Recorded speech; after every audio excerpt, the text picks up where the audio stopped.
I have just accepted Her Majesty the Queen's kind invitation to form a new government. Well, ladies and gentlemen, it's fantastic to be back. In this new era, we're taking a new approach. It will be uncensorable and uncancelable. We can't give in to those who say we can't do better. That is a disgrace. We can make the West great again. The status quo is not an option. Welcome to the Liz Truss Show. Britain's legacy media is a machine adept at propagating groupthink and silencing dissenting voices. Its failures exemplify Britain's institutional rot. Unlike America, where Washington, D.C. is the political centre, Los Angeles the entertainment centre, and New York the financial centre, London is a cesspit of all three. The political, financial and media class is a self-feeding oligarchy, and what's more, much of it is funded by the state. Whilst the British public is more right-wing than the American public on issues like immigration, our media is more captured and the narrative more controlled. Very little of what is really going on gets reported. Brands that are seen internationally like the BBC, the Financial Times and the Guardian are completely out of touch with regular Brits. Yet it's regular Brits who are funding this stuff via a poll tax. The BBC is meant to be impartial, except on climate change, where it declared that climate alarmism was settled science and refused to hear the alternate opinion. Despite its alleged impartiality, it constantly shills for the progressive left. The true horrors of immigration, migrant hotels and the crime resulting are covered up. Migrant criminals are described as Swindon man or man living locally. Transgender rapists are labelled as women when they've committed crimes that can only be done with a male appendage. From the grooming gangs to Brexit to COVID, they've always taken the side of the mainstream establishment and failed to report dissenting voices. And of course, they faked footage about President Trump and are being sued to the tune of $10 billion. My statement about how the BBC lied, cheated and fiddled with the footage has been quoted in the defamation lawsuit.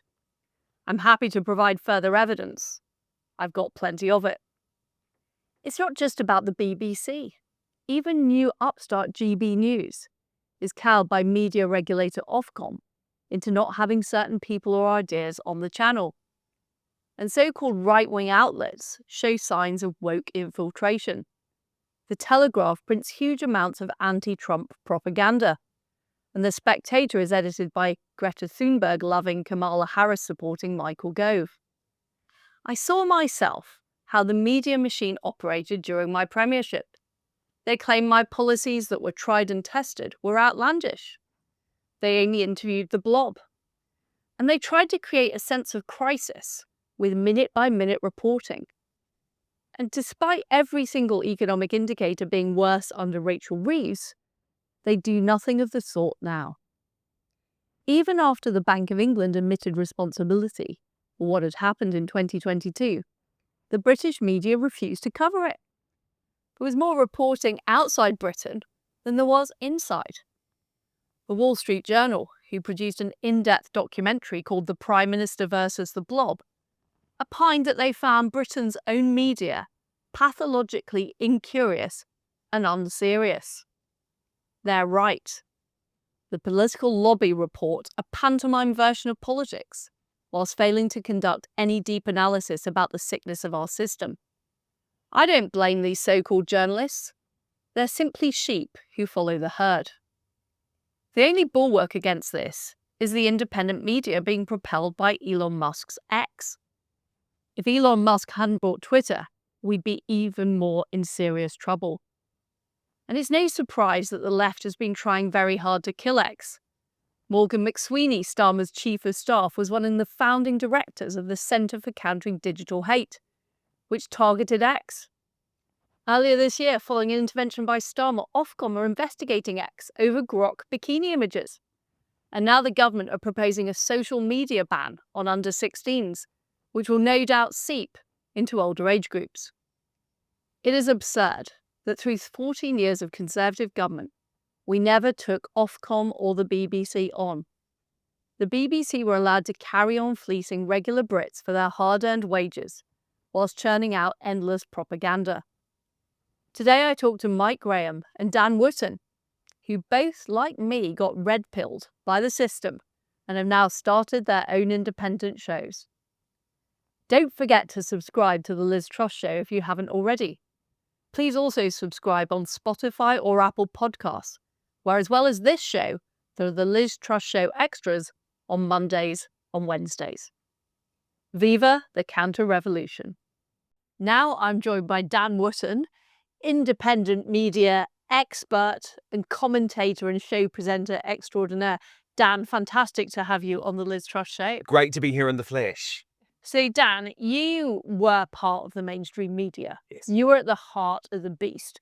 What went on that the mainstream media went from being something that everyday Britons could trust, you know, they watch shows on BBC, ITV, into what has become a woke propaganda machine? When did you see it change while you were there? Oh, absolutely. I mean, look, I always think there have been parts of the mainstream media which have been absolutely despicable. I mean, I actually call the BBC the British Bashing Corporation, but you could also call it Pedo Hub, because let's be honest, it has actually been responsible for some of the most despicable human beings in British public life, from Jimmy Savile to Martin Bashir. He's not a pedo, by the way, but he potentially killed Princess Diana, to Hugh Edwards. And if this were a private company, it would have been shut down decades ago. So I always think there have been massive problems in the mainstream media. But for me, and what led to my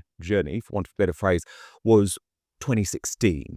Because it was the Brexit referendum, really, that changed everything. Because that was when you saw the mainstream media actually actively try to overturn the biggest democratic vote in British history. So that was what I describe as my radicalization moment. But obviously at that point, I was working for The Sun, which was a pro-Brexit newspaper. So we were in a very different place. But that really combined with a whole load of factors. So we had COVID in 2020. Then we had BLM in 2020. And that's when, as Elon Musk puts it, the woke mind virus really actually started to infiltrate not just the mainstream media outlets that you thought were bad, that you knew were bad, like the BBC and Woke ITV, where I've worked for 10 years, but also organizations like The Sun newspaper, like The Times, like Murdoch, who really did give in to a lot of this hysteria. So for me, I decided, well, I've got to get out. And that's why I left a very comfortable job. I was executive editor of The Sun, and I was the drive time host at Talk Radio. And by the way, Talk Radio had actually been really good during 2020, to become the launch presenter at GB News, which I thought and hoped was going to be a true independent outlet. Obviously, what has happened is that it has now become a propagandist for one political party. Now, a lot of people who are watching you will think, well, that's okay because we need Nigel Farage to be Prime Minister. But it's not what I believe the mainstream media should be doing. I believe you have to be completely independent. So that's why I think the mainstream media is now dead. There's my potted history. But going back to your time in the mainstream media itself, was it the case that it was the senior executives driving the change? Yes, but so what horrified by advertisers. Okay, so it wasn't. So the people in the machine, were they woke? Were they radicalized? Were they already left wing in ITV, for example? Absolutely, at ITV. So that was like pushing at an open door, right? I did 10 years. I mean, ITV used to be the working class channel. That's why I loved it, actually. And it was never too political. You know, for me, when I was at ITV, and I was there from 2009 to 2019, working on the Lorraine Kelly show. Yeah. And, you know, I was proud of it, actually, because it was like, this is the home of Coronation Street. This is the home of the X Factor. This is actually the broadcast. Felt like you didn't get stuff shoved down your throat as much. Totally, but it's on ITV, whereas the BBC, there was always a moral to the story, and the moral was always quite left wing, like the capitalists and baddies, or whatever else, whereas ITV was more pure entertainment. Yeah, but it totally changed. I mean, look at Coronation Street, which is now one of the wokest shows on TV, and no wonder ratings have absolutely plummeted. So for me, it was when I started to be told things like, oh, Dan, you can't say anything negative about Meghan Markle, when I was like, okay, my time here is probably through. But this was coming from advertisers. So just tell us about how it worked. What happened to the executives at ITV? And how did the advertising industry push them into particular positions? Well, because there was a decision that was made that the only way to be successful in the world of advertising was to be uber woke, which meant pushing especially a DEI agenda, especially a diversity agenda. And so that's why, for example, you now see, I mean, we've got a series of The Apprentice starting. There are 20 contestants. This is on the BBC, but it's just an example. The same thing could apply to Loose Women or a whole plethora of other shows on mainstream TV. And 10 of the 20 contestants are ethnically diverse. Just 10 of them are white. Now, to me, that isn't diversity. What I always took diversity to mean is that you have television which represents the true makeup of the population. So if that would Well, maybe just the people that are the best entrepreneurs, but call me old-fashioned. Well, indeed. Indeed. And if they happen to be white, then absolutely fine. But so what happened at ITV, it was this feeling that, oh my God, we can never just put a lineup of white people on television. They were part of, I believe, a propaganda agenda. But what was more, I guess, disturbing to me was seeing how this then infiltrated into an organisation like Murdoch's News UK, like The Sun, where all of a sudden we were being told at The Sun, oh, we're going to do a month-long series on Black History Month. You need to post your black square to celebrate BLM. Dan, can you stop writing a little bit more about the lockdowns? You know, because really we don't want to cause much That is for just Boris Johnson. incredible. Yeah, and it did happen. It did happen. And I saw it happen in front of my very eyes, which was the reason that I did leave, which, you know, if you're a senior executive within the Murdoch world, it is a comfortable life. You know, you've got your share options. I could have just stayed and had a comfortable life and did what the vast majority of other people do there, which is swallow it and say, oh, okay, I'm going to do this because Rebecca Brooks has told me to do this. But I wasn't prepared to do that. And that's why I really did believe in GB News. It's just fascinating that these people who were a decade before perfectly prepared to say the exact opposite.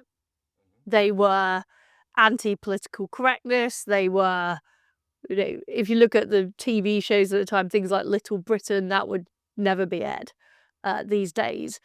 So I'm just trying to understand who has been pushing them. You know, and is the influence ultimately, you know, what I've been talking about on this show? You've got a very powerful deep state. You've got a very powerful corporate world. And that has been infiltrated by the left. Absolutely. At News UK, it was completely down to... Because this is at the home of the Page 3 girl. Yeah. I mean, this is what's so astounding. I used to edit the Bazaar column where we had Shagger of the Year and things like that. I mean, it was truly what was, I would believe, the definition of anti-woke.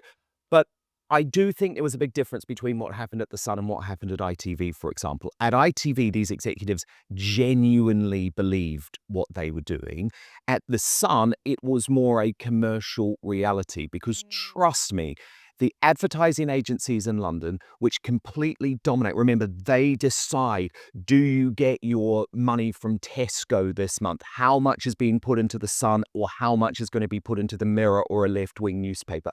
And these advertising executives are the definition of the purple hair vegan brigade. You know, the people who make up these advertising agencies are as hard left green voting as you can possibly get. We're not talking about centre left people. We're talking about the uber woke.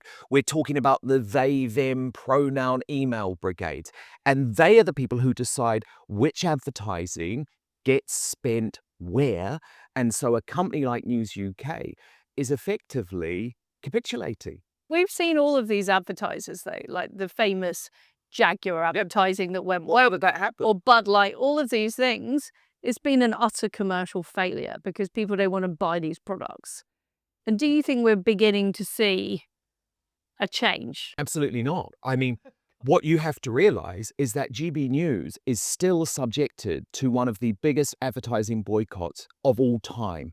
And remember, I was at GB News before launch. This happened before we had broadcast a second of television, because there was this organization called Stop Funding Hate, which went out to specifically target any advertiser who would put their ads on GB News. But Stop Funding Hate had previously launched campaigns against The Sun and the Daily Mail. And The Sun and the Daily Mail, you could feel sympathy for them, maybe. I mean, I don't, but they would say there was a commercial reality.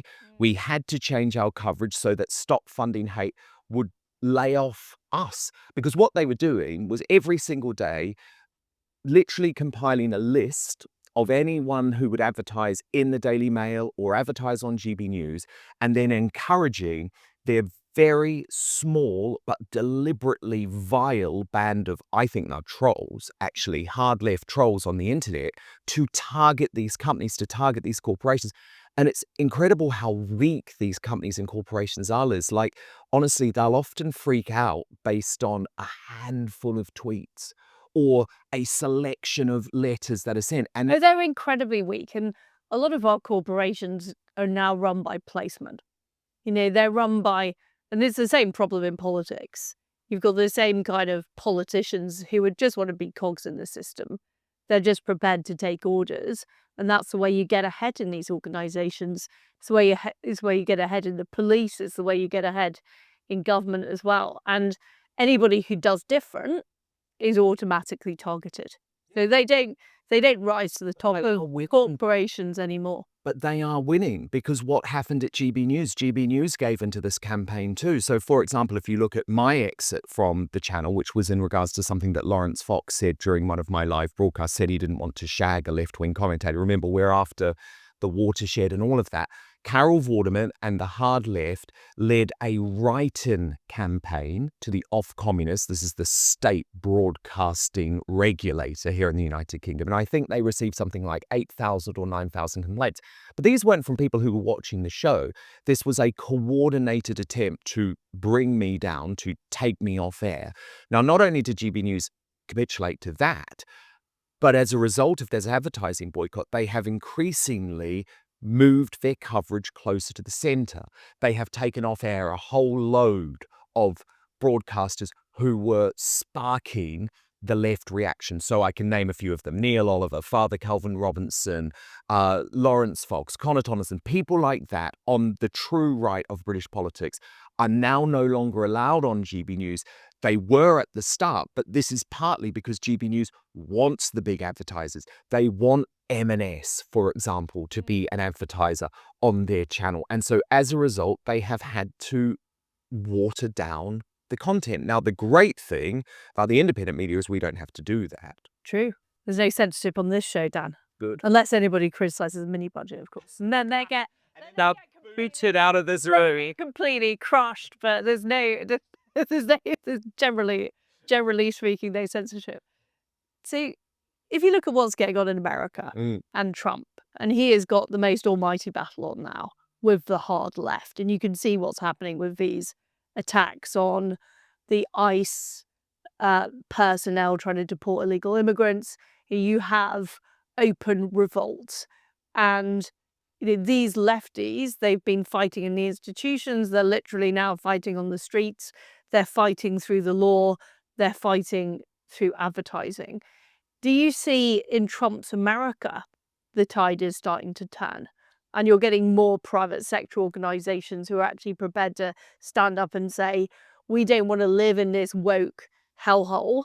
Essentially what Elon Musk has talked about, woke derangement syndrome and so on. Do you see grounds for hope in America? Well, it was definitely turning. I mean, for example, look at the advertising on Fox News now, which had been subjected to the same type of boycott as GB News for many, many years.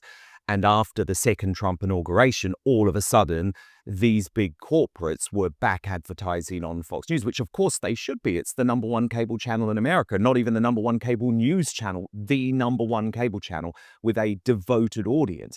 So there is some hope there. But again, For example, just look at the past week.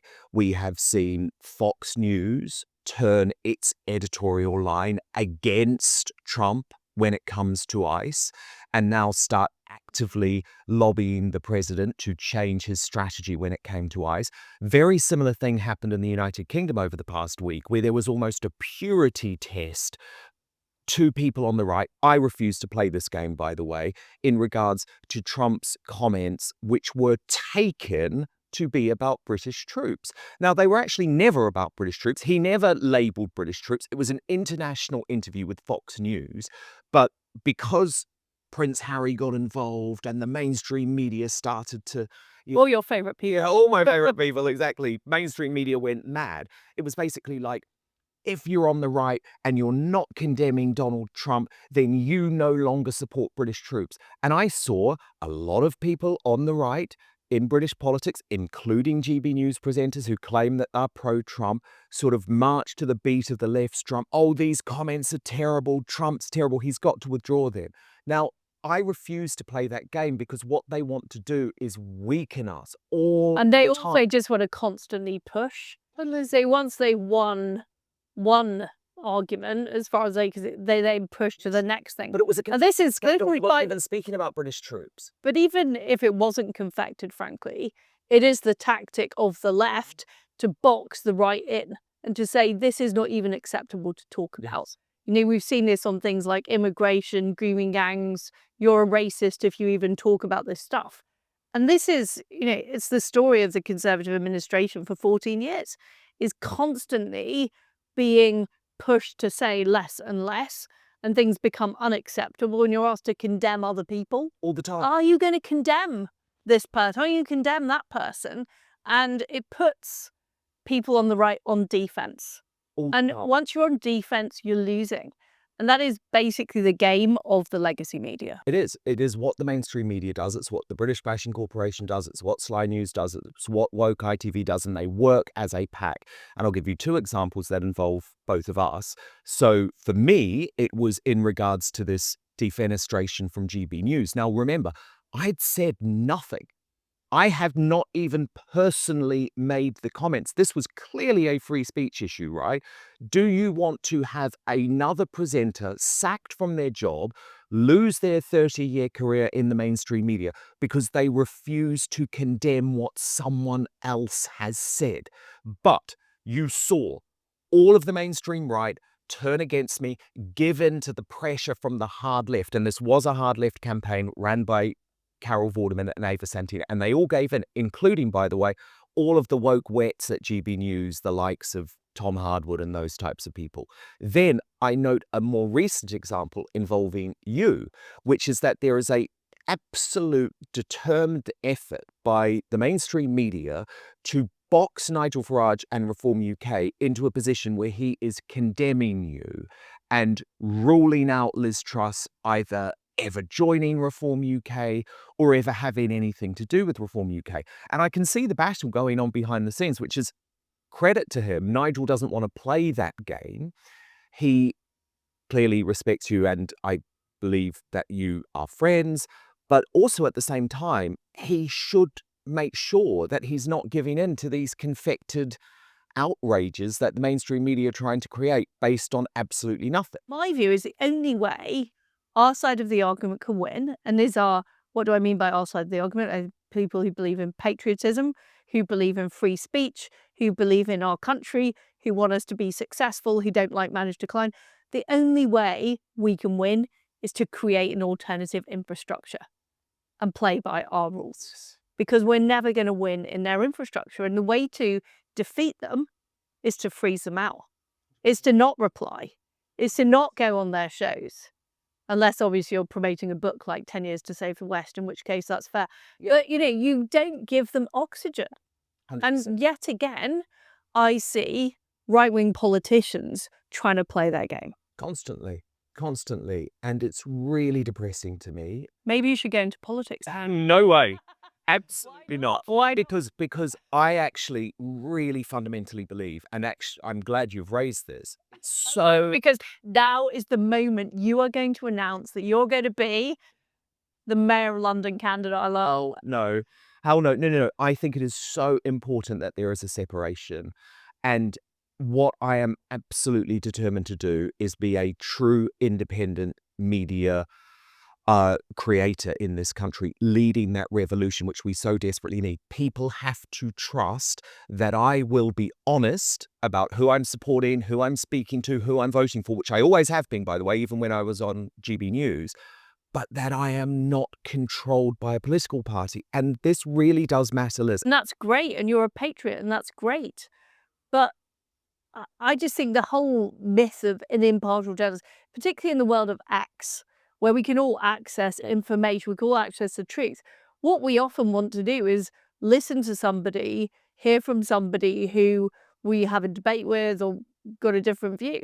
My next question is, how can we propel this independent media revolution? You know, we've got X, which thank God Elon bought Twitter. That has created a free speech platform in Britain. Okay, you can be jailed, but at least you can speak out before you get jailed, which you weren't able to before.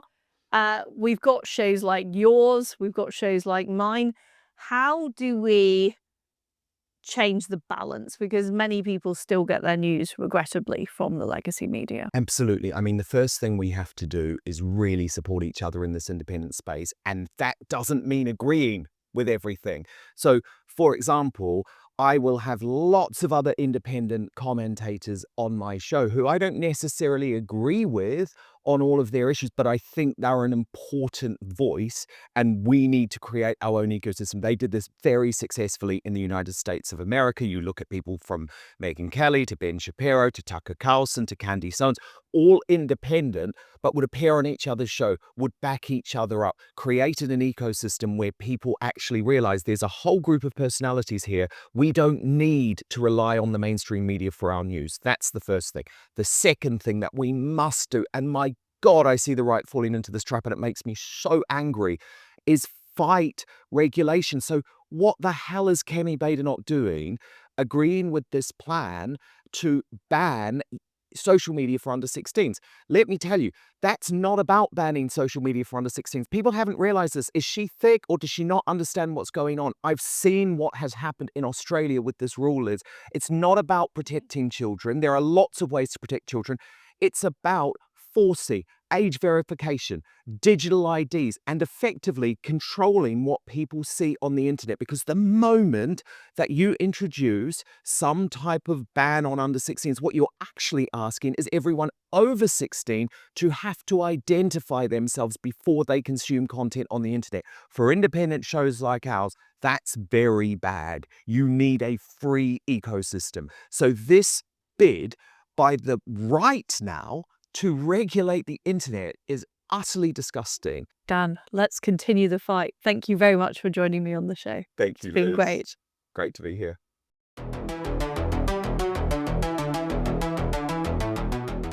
Now we have Mike Graham on the Liz Truss Show, who is the new host of the Mike Graham Show, a new independent show that you're putting out, Mike. How is it going independent after being part of the mainstream for many years? Well, Liz, it's absolutely fantastic, actually. I'm feeling very liberated. I'm feeling quite exhilarated about it all. And it's sort of a kind of a full circle in a way, because I kind of started my journalistic career as an independent, albeit that I worked for a lot of newspapers in Britain. But I went to America when I was 23 and just kind of set up my own freelance agency and didn't really have one particular boss. The first kind of proper job I got, I was 32 when I came back to Britain to work for Daily Express. And so it was quite nice to be back in charge of my own life again, to be honest. And how did you find over the years that you worked in the mainstream media, how did you find that it became more woke over time? Well, because there's been such a shift, I've seen it as a politician, that suddenly everything changed around things like Black Lives Matter, COVID. But when did you feel the change happening? Well, I started to notice it in kind of mid-90s, because when I first joined newspapers and started doing shifts in Fleet Street, you was kind of surrounded by an awful lot of what I would have regarded as working class people who had become journalists because it was quite a good trade. It was known as a trade. It wasn't really a profession. So an awful lot of people would leave school at 16. They'd attach themselves to a local newspaper. They'd go through what's called indentures. They'd go and learn shorthand. They'd learn about the law. They'd learn about libel. They'd learn all the various sort of tricks of the trade. And then they'd go and work in a local newspaper when they were sort of 17, 18, and then work their way up through. And if they were really good enough, they would end up getting to Fleet Street. And they were kind of well-rounded individuals. You know, they weren't people who had just gone to university and suddenly emerged with a degree and suddenly got on some graduate training scheme. And I noticed when I was at the Express, actually, a whole lot of people came and worked for, when it got bought over by Clive Hollick and it became a Labour-supporting paper. And suddenly all these people came from the Daily Mail. And they were all sort of posh, and they were all toffs, and they'd all come from Oxbridge, and, you know, they all had marvellous degrees, and one of them really knew much about journalism, but they were very well read, and they were very well educated. And I think over time, that kind of cohort of people from university and from sort of higher education became more and more woke, and then they became more and more prevalent. And pretty soon there were no working class people left in newspapers, and there were only graduates. And I noticed, and so I was at university in the 1990s, so a lot of my contemporaries went into journalism. Right. And at the time, I thought all this political correct nonsense would be left behind at university. And now I find that these people are senior in the civil service, they're senior in journalism, and they've brought those progressive values with them. And it has just become dominant. And it's become so different from what the average person in Britain thinks. So you've got these newspapers and organisations like the BBC and ITV that are ostensibly talking to the public, but I don't think the public believe in it. And I don't think they've ever met anybody from, you know, what you might call the general public, the general population, ordinary people with ordinary jobs who don't, you know, have quite good incomes, who don't have, you know, 2 cars, who don't have lots of foreign holidays, who don't look forward to sending their own kids to university, you know, because that's the bulk of Britain. And it always has been. And I think it's no accident that the circulations of all newspapers now have absolutely plummeted. I mean, it's not just because of the internet, but a lot of it is because they're writing, particularly, you know, the Times and the Telegraph and papers like that. They're just writing for themselves. They're writing for each other. You know, they're not really writing for the general populace. You know, when you read Fraser Nelson in the Times, who seems to have now got this obsession that net migration's down, because, you know, foreign... That's because everybody's leering. That's because they find it, you know, perpetuating this ridiculous myth. And he's a very clever guy, so I can only assume he's doing it deliberately. But it's because foreign immigration is down, which clearly isn't. You know, and he perpetuates this myth that, you know, all things are looking great because net migration is down. And I don't know who his audience is for that, apart from kind of other people in the news business, you know. But there is an audience, isn't there, of people who work in the civil service, they work in big corporates, they live in the home counties, the wokerati, you might call them, they live in places like Oxford and Cambridge. That is the audience now of the Times, and it is also the people that make up the bulk of people that work at the BBC, the bulk of the people who work at Sky News, etc., etc. And they live in their own world, and what they are trying to do is protect themselves, because they kind of understand that things in Britain are getting worse, but they want to sort of keep the gated communities. And, you know, well, what's happening in Rotherham is bad, but we don't really want to think about it because that's somewhere else. Yes. That's, I think, the mentality. Most of them have never been to Rotherham, couldn't probably point to it on a map. You know, they know that North London is about as far north as they get, you know, and anything north of Archway, they kind of get a bit of a nosebleed. But, you know, it's true. And the thing is, they are a massive minority, though, but they're over their influence over Britain and over the way that the establishment works is huge. Because, as you say, they're all in positions of power, they're all in positions of influence, and they're all kind of talking to each other and pretending that lots of things that are actually happening aren't happening. Yeah. And they don't want, I mean, I was talking to Howard Cox the other day. He was down at Crowborough on Sunday, covering the protest outside the army camp. And just to explain to people what's happening in Crowborough. Basically in Crowborough, there's a plan to move something like 540 unaccompanied single young men who have come over on small boats into what was... Like from places like Afghanistan. From places like Afghanistan, Pakistan, Eritrea, Sudan, Somalia, all countries where we know for a fact, for example, that there's a very, very high preponderance of sexual offences committed by people who come from those countries. They're going to be brought in straight away. They're going to be told they're not there for more than 3 months. They're going to be housed there inside of a very small town in Kent, which I think is a population of about 20,000 people. And the locals are up in arms about it. They feel in danger. They feel their children are in danger. They feel their wives, their daughters, their mothers are in danger. So they've been demonstrating for quite a few weeks. The government, of course, is completely ignoring them. Shubhana Mahmood, the Home Secretary, said, this is the answer because we want to get people out of hotels and into army camps. But, the people obviously don't want them in army camps anywhere near where they live because, it's a danger. So about 2 to 3, depending on whose account you take, 2 to 3,000, maybe 4,000 people were marching up and down very peacefully on Sunday afternoon in pretty terrible weather. The BBC, national BBC, didn't bother going. Sky didn't bother covering it. There was a local BBC crew from BBC Kent who interviewed Howard and then didn't run any of it. So they didn't actually report it. So if you were watching the BBC or Sky on Sunday, you wouldn't have known it was happening, which is extraordinary to me. Well, they'll be reporting about the ICE protests Oh, yeah. in America, Yeah. but they won't be reporting what's going on in towns and cities across Britain. No. I mean, I had a quick look at the BBC's website before I came here. Unfortunate. Yes, which I very rarely do. It's purely for research purposes only. And they literally, I mean, if you look at the subjects that we covered this morning on my show, they're not covering any of them. They're not covering immigration. They're not covering, the facial recognition cameras that are going out. They're not covering any of the things that people care about. The fact that, that food inflation is now costing people more and more money every single day.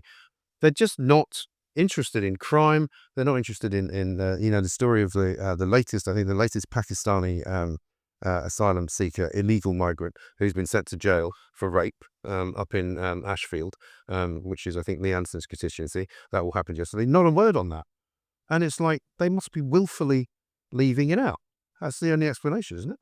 Well, they're part of this mindset where the ultimate crime is being a racist. Yes. Is worse than being a rapist. Right. That is the ultimate crime.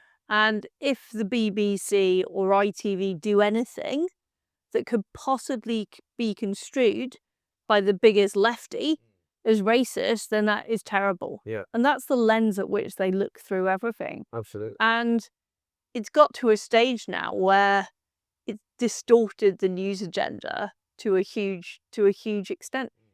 When looking back through your career, was it always the case that there was that kind of bias, or has it got worse? Oh, it's got much worse. It didn't exist. I mean, when I started working in Fleet Street, it was back in 1983, 84. Margaret Thatcher had relatively recently got elected. Britain was a very different place. Yeah. There wasn't really much conversation about race. There wasn't much conversation about racism because there wasn't very much of an immigrant population, to be honest. It wasn't really an issue. But you had things like the Stephen Lawrence report, didn't you, which took place in the 90s. And there was a growing political correctness that emerged in the 90s.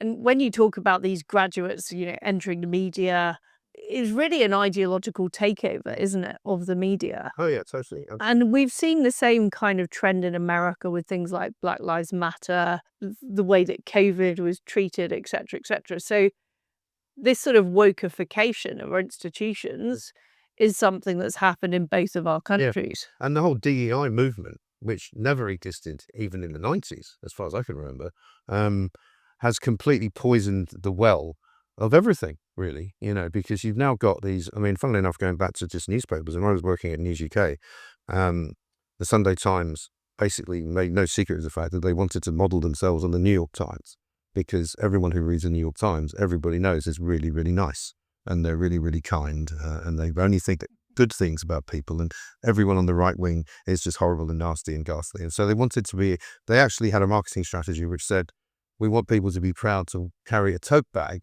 that's got the Sunday Times on it, because it shows that you're clever, shows that you're well educated, shows that you're not a racist, and it shows that you're an interesting individual. And that's genuinely how they think, So that's their kind of. So when did they want to do that? They wanted to do that about 3 to 4 years ago. It was all part of a digitalization of Sunday Times, because they've actually been very successful. Unlike a lot of papers, they've been very successful with their iPad edition, and they've kind of built a pretty loyal following. They're actually making money from the digital version, which a lot of newspapers can't do. And like the New York Times, they are only really interested in certain people. And so while traditionally they would have been, under Harold Evans, they were a pretty right-wing newspaper, very fair. Under Andrew Neil, similarly right-wing. Now they're sort of quite wishy-washy. And the Daily Times itself is, they were running. Well, that's just a left-wing propaganda. Well, now it really is. It is. I mean, the Times and the Financial Times are now the two most left-wing newspapers in Britain. They're worse than the Guardian. Yeah, I agree with that. And they started up this kind of, clean air campaign. They wanted to clean up the air, and they wanted to sort of, practically give people heat pumps, with every Saturday edition. It was incredible. And they've got this very green agenda, a very kind of liberal outlook on everything. And you can see that they're kind of struggling at the moment to kind of recognize reform in any way, shape or form. They don't really want to, but they're kind of having to because of what's going on. Do you think that, because what we saw under the most recent Conservative government is politics essentially moved to the left, that the centre of gravity of the Conservative Party moved to the left. We saw things like climate change policies, even Theresa May putting forward transgender ideology. We had all that infection, really, of the Conservative Party. Do you think it was the political parties that pushed the media, or the media that pushed the political parties? Which way was it? That's an interesting. Which way was it flowing? Yeah, it's an interesting question. I think they all come from the same place. If you look at somebody like Penny Mordaunt, who once stood up in Parliament and said, a trans woman is a woman, and everybody kind of went, hang on a minute. You're supposed to be a conservative. Sorry. I mean, you can think that, but you're not supposed to be saying it. How can you think that, though? Well, I mean, you shouldn't think that. I mean, obviously, I don't think that. But we can talk about that for hours. But I think it's part of the same problem, that they're all coming out of these factories, which are the universities, the university system in this country, the school system in this country, which is absolutely and utterly broken and woken. And it's almost impossible to go to university and not come out thinking the same way as they all think. And because I think most people generally don't understand being individuals, and they don't want to run against the tide. They don't want to be unpopular. I was talking to somebody on my show this morning, Ali Hodges, who's covering the sort of formed student group down at the University of Sussex. They're getting death threats. They're being told they're going to be run out of campus if they try and have to have a standard freshers' fare. They're getting threatened with all kinds of terrible things, just because of their political affiliation, because they want to be reform supporters. There's an awful lot of young people I'd speak to, and my children are included in this. If they don't want to go to university, there's a pretty good chance they're quite right wing, because they don't see any point. Yeah. And I think both the politicians and the journalists, because they're all now from the same class, quite well off, reasonably wealthy parents, probably got a nice house, a couple of cars, lots of holidays, and they either go into politics or, as you say, the civil service, or the media, and they're all kind of in it together, it seems to me. When do you think the gravy train is going to finish? When do you think it's all going to collapse? Because a lot of these civil servants, they're being employed on increasing levels of government debt, which is ultimately going to have to be cut. Yes. Well, I think the whole world's financial system is teetering on the brink. I mean, you, as you know, I think were treated incredibly unfairly when you were Prime Minister, because the country and the world is in a far worse state financially now than it's ever been, and yet here we are again. But you get punished for trying to do something in Britain, to try and fix things. It's always been like that. When I went to live in America, I remember thinking, wow, it really was like sort of going to this, Ronald Reagan used to call it the whited sepulchre on the hill, the shining kind of light, the beacon America was to the rest of the world for freedom, for freedom of speech, for individuality. And it really was to me, because one of the things I used to say was, if you had a nice car in London, somebody would run a key along it. In America, they'd go, that's a nice car, and people wanted to, admire aspiration. They wanted to encourage you to do better. If you met anyone who was an immigrant in New York, they were always from New York. They weren't from, India. If they were from India, they'd say, no, I'm American. They wanted to be American. They wanted to come. And now we've got this different immigration where people come here and they don't want to be British. They want to remain,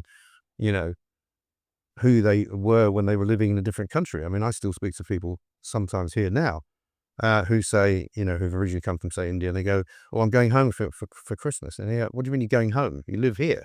But they still call it home. That's not the same.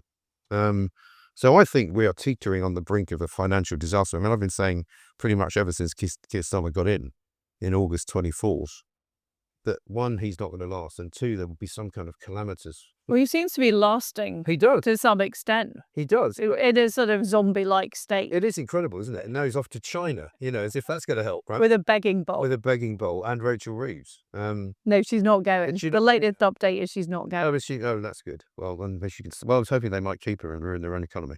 But no, I mean, I think the thing is that he's only really surviving because he doesn't know what else to do, and the Labour government doesn't know what else to do. But the whole establishment doesn't know what to do. And this is the point. You've had an establishment which has actually been in power for 30 years, really since Blair. This is when all of this started.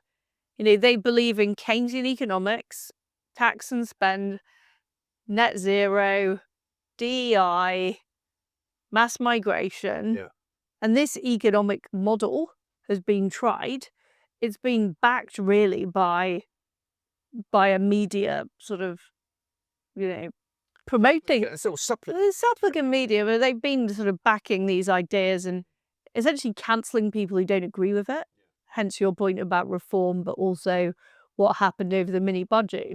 There's an acceptable and accepted tram line that everybody needs to be within, and that's now failing. Yes. It's failing, And this very is visibly. they are panicking. Yeah, and it's very visibly failing because everything they try to do doesn't work. I've never seen so many U-turns, I don't think, in any government in my life. I've never seen such a bad government in my life, and we've lived through a few. But yeah, it's just extraordinary. But it is the end game of the Blair era. The problem is the media have not caught up No. with what is fundamentally wrong with the country, and they report politics like pantomime. Yeah. It's all about who's defected this week or the latest leadership attempt on Keir Starmer. Yeah. What about the fact that the economy is disastrous, that graduates now can't get jobs when they leave university, that our energy prices are the highest in the world? Where's the analysis on that? Well, there's none, is there? And that's, again, part of the problem, because I think there's a lack of proper scrutiny. There's a lack of kind of what I would call general awkwardness. I mean, I got into journalism because I liked being awkward, basically. I didn't wish to be invited to the Prime Minister's garden party, whereas the whole Westminster kind of, bubble of journalists, all they want to do is make sure they don't fall out with whoever's in charge so they can get to ask a question. But the question inevitably won't be of any use. I mean, Robert Peston, for God's sake, the only man who can ask a question that can take you from Marble Arch all the way down to Wimbledon before he's finished it. And you kind of, by the time you get to the end of it, you can't remember what it started with. And they're all so craven, and you see them on the Prime Minister's plane, and they're all kind of laughing and joking, and they're all in on the joke, as if, well, we don't really want to rock the boat, do we? We don't really want to ask that question, because if you do that, then you're obviously on the outside. And I'm pretty sure that that's the way they're now running. I mean, there wasn't even any howl of protest when Keir Starmer's press people said, we're not going to bother with the press briefing in the afternoon now. We're just not going to do one. Obviously, if there's anything to tell you, we'll tell you. But it's, hang on a minute, this is supposed to be democracy under scrutiny. You're supposed to be, as journalists, curious. They don't seem to be curious anymore, They're trying to find their little 5 minutes of fame and get themselves on the evening news or get themselves in the paper. But they don't, as you said, they're not asking the right questions. The Wall Street Journal, in an article about what happened in 2022, described the entire British media as incurious and unserious. Yeah. And I think they were absolutely right. Yeah. Well, when was the last time you read a brilliant expose about anything political or economic? I can't remember anything in the last 5 or 7 years, really. All they do is jump on bandwagons. They kind of, if they see somebody who looks like they're going to be a victim, they sort of pile in. But they seem now to be obsessed with finding social media tweets. I mean, yesterday was a good example. Suella Braverman decides she's going to move over to Reform. So they all immediately start looking into, her sort of tweets. They look into Nigel Farage's tweets. They managed to find one where he said something nasty about her. They managed to find one from her saying, I'm never joining Reform. And it's like, what a waste of time. People change their minds. There's a lot of voters out there who've also changed their minds, who used to vote Conservative, who are not going to do it ever again, And I think the Tories don't recognise either that they're completely dead in the water. They just don't get it. I mean, I remember talking to Harry Cole when I was back still doing my show on Talk, and he had Boris Johnson in. Boris had done a new book, and I like Harry, he's a good guy. But he said, he came into my show and he said, I think, Boris could be the answer. And I'm like, you must be joking. I said, the people that I talk to every day, people who listen to my show, hate Boris. They literally detest him because they say that he is the one responsible for ruining everything. Because he was the one that said we're going to get mass migration down to 20,000 a year, net migration rather, didn't do it. Going to get Brexit done, didn't quite do it, left Northern Ireland sort of hanging, had this Boris wave of immigrants coming in after him, had the whole COVID experience, and, okay, you can say that wasn't really his fault. But, locked us all down, and he was a disaster, and nobody wants him back. But the fact that one of the leading political analysts of this country, working for one of the big selling newspapers, thinks that, you kind of go, that's a bit unusual. Why would you say that? It is extraordinary how we've ended up in this situation, and the lack of serious analysis about what on earth we do about it, what needs to change about Britain. Yeah. That's why I've started this show, Right. to try and engender that, and that's no doubt why you're Yes. starting your show as well. Yeah. How can we achieve this media revolution? I think it's going to help itself because, like the political parties, Labour and the Tories, it's kind of slowly dying. Everything about what I don't really like the term legacy media, or mainstream media, but we call it either one of those things. Everything is in decline. The BBC was overtaken in December by YouTube as the most watched channel for information and for news. Now they're trying to do a deal with YouTube. Yeah, they're now trying to launch 50 separate channels on YouTube. And it's like, I actually jokingly said that obviously in December, that was when I started my show. So that obviously pushed YouTube over the edge past the BBC. Because we've already had 5 million views on our show. We've only been going just over a month. And I don't know anyone, a bit like when, you get into a cab and you go, I don't know anyone that's ever voted for Sadiq Khan. Nobody can ever find anyone that's ever. I'm afraid I know some of these people. I'm related to some of them shamefully. Well, you're the first person I've ever met who said that, right? But I don't know anyone who watches the BBC anymore in the way that we all used to. I grew up in the 60s and 70s, and we'd sit down and watch the news at 6, or if I was older, we'd watch the news at 10. And it was a thing, it isn't anymore. Nobody watches it. Sky News, the figures are actually lower than mine some days on breakfast, Nobody's interested because it's useless. It's absolutely awful. As you said, they're more interested in what's going on in Minneapolis than they are in Manchester, And then they've probably got more correspondence in Minneapolis than they've got in Manchester, And so newspapers are dying. People tell me the Daily Express is probably going to cease to be a physical newspaper within the next probably 2 years because its circulation is so low. Up in Scotland, when I used to edit the Daily Mirror up there, the Daily Record, which was their kind of flagship newspaper up there, was selling something like 500,000 copies, and it's now below 100,000. In fact, it's down near 50,000. And again, young people are just they don't pick up newspapers. One of the things that I found really funny, actually tragic in a way, is, I go in at sort of 6 o'clock in the morning, and I had to figure out a place to buy some newspapers on the way in just to do a little paper review, and hardly anyone sells them. It's really hard to find a place that's selling newspapers if you're not going through a railway station. I managed to find a petrol station somewhere around the back of Bermondsey, which is open at that time, and they've got some newspapers that I can buy. But, I think the media itself is dying out. An awful lot of people who are getting paid an awful lot of money are pretty soon not going to be paid that kind of money because the riches are just not there anymore. In the days when I started working on The Sun, Kelvin Mackenzie was the editor. They were selling 4.5 million copies. Now they don't even publish the number. It's less than 1 million. So they've lost even. But it needs to go. It does. Like what has happened to our media? The media rot has been a big part of why our country's in decline. It's been a big part of it. Yeah, definitely. Because, again, not wishing to particularly pick on the Times, we can't look at the Times today. William Hague's got a column in there talking about, how useful China can be. When you go, Wonder he's paying him. yeah, really? Who's reading that, And they've still got some. Xi Jinping. Well, yeah, he wrote it. Yeah. Thank you so much, Mike, Not at all. for coming in My and being on the show. Great to see you. Thank you very much. Thank you.